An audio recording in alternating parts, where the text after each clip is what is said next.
at si Saulo ay sumang-ayon sa kanyang pagkamatay. At ng araw na yaoy nangyari ang isang malaking pag-uusig laban sa iglesia na nasa Jerusalem. At silang lahat ay nagsipangala sa lahat ng mga dako ng Judea at Samaria, maliban na sa mga apostol. At inilipig si Esteban ng mga taong masipag sa kabanalan, at siya'y tinangisan ng di kawasan. Datapwat pinuksan ni Saulo ang iglesia, na pinapasok ang bahay-bahay at kinakaladkad ang mga lalaki at mga babae, at sila'y ipinapasok sa bilangguan. Ang mga nagsipangalat nga ay nagsipaglakbay na ipinangangaral ang salita. At bumaba si Felipe sa bayan ng Samaria at ipinangaral sa kanila ang Kristo. At ang mga karamihay na nagkakaisang nangakikinig sa mga bagay na sinasalita ni Felipe, pagkarinig nila at pagkakita ng mga tanda na ginawa niya. Sapagkat sa maraming may mga karumal-dumal na espiritu ay nangagsilaba sila na nangagsisisigaw ng malakas na tinig, at maraming lumpo at pilay ang pinagaling. At nagkaroon ng malaking kagalakan sa bayang yaon. Datapwat may isang tao na nagngangalang Simon, na ng unang panahoy nang gagaway sa bayan, at pinahahanga ang mga tao sa Samaria, at nagsasabing siya'y isang dakila, na siyang pinakikinggan nilang lahat, buhat sa kaliit-liitan hanggang sa kadaki-dakilaan, na sinasabi, ang taong ito ang siyang kapangyarihan ng Diyos na tinatawag na dakila. At siya'y pinakinggan nila, sapagkat mahabang panahong pinahahangan niya sila ng kanyang mga panggagaway.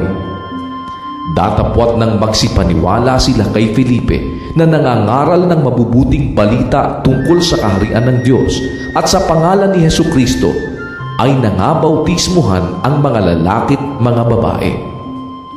At si Simon man ay naniwala rin, at nang mabautismuhan na ay nanatili siyang kasama ni Felipe, at nang makakita ng mga tanda at ng mga dakilang himalang ginawa, ay napahanga siya.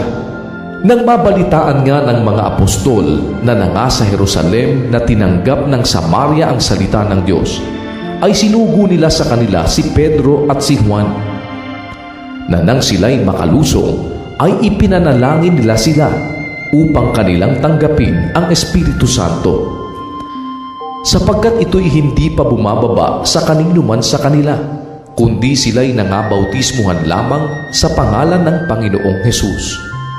Nang magkagayoy, ipinatong sa kanila ang kanilang mga kamay, at kanilang tinanggap ang Espiritu Santo.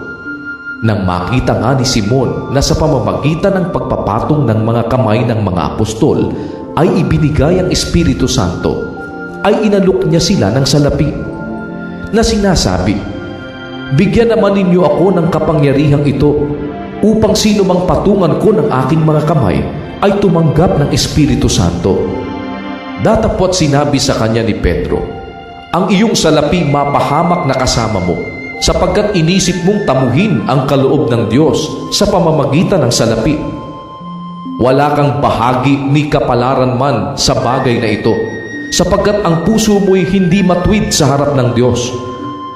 Magsisi ka nga sa kasamaan mong ito, at manalangin ka sa Panginoon, baka sakaling ipatawad sa iyo ang pag-iisip ng iyong puso.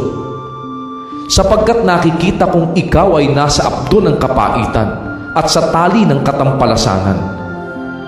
At sumagot si Simon at sinabi, ipanalangin ninyo ako sa Panginoon upang huwag mangyari sa akin ang alinmang bagay sa mga sinasabi ninyo.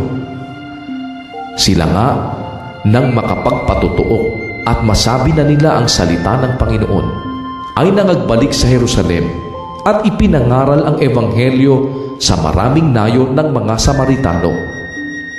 Datapwat nagsalita kay Felipe ang isang anghel ng Panginoon na nagsasabi, magtindig ka at ikaw ay pumaroon sa dakong timugan, sa daang palusong mula sa Jerusalem hanggang sa Gaza, na ito'y ilang. At siya'y nagtindig at yumaon, at narito ang isang lalaking taga-Ethiopia isang bating na may dakilang kapamahalaan na sakop ni Candace, reyna ng mga Etiope, na siyang namamahala ng lahat niyang kayamanan, at siya'y naparoon sa Jerusalem upang sumamba. At siya'y pabalik at nakaupo sa kanyang karo at binabasa ang propeta Isaias. At sinabi kay Felipe ng Espiritu, "Lumapit ka at makisama sa karong ito." At tumakbo si Felipeng patungo sa kanya at napakinggan niyang binabasa si Isaias na propeta at sinabi, "Nauunawa mo baga ang binabasa mo?" At sinabi niya, "Paanong magagawa ko, maliban ng may pumatnubay sa aking sinuman?" At pinakiusapan niya si Felipe na pumanhik at maupong kasama niya. Ang dako nga ng kasulatan na binabasa niya ay ito: siya'y gaya ng tupa na dinala sa patayan, at kung paanong hindi umimik ang kordero sa harap ng manggugupit sa kanya, gayon din hindi niya binubuka ang kanyang bibig. Sa kanyang pagpapakababay, inalis ang kanyang paghuhukom. Sino ang maghahayag ng kanyang lahi, sapagkat inalis sa lupa ang kanyang buhay? At sumagot ang bating kay Felipe at sinabi, "Ipinamamanhig ko sa iyo, kanino sinasabi ng propeta ito? Sa kanya bagang sarili o sa alinmang iba?" At binuka ni Felipe ang kanyang bibig, at pagpapasimula sa kasulatang ito ay ipinangaral sa kanya si Jesus. At sa pagpapatuloy sa daan ay nagsidating sila sa dakong may tubig.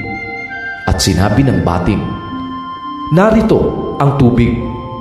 Ano ang nakahahadlang upang ako'y mabautismuhan?" At sinabi ni Felipe, "Kung nananampalataya ka ng buong puso, ay mangyayari."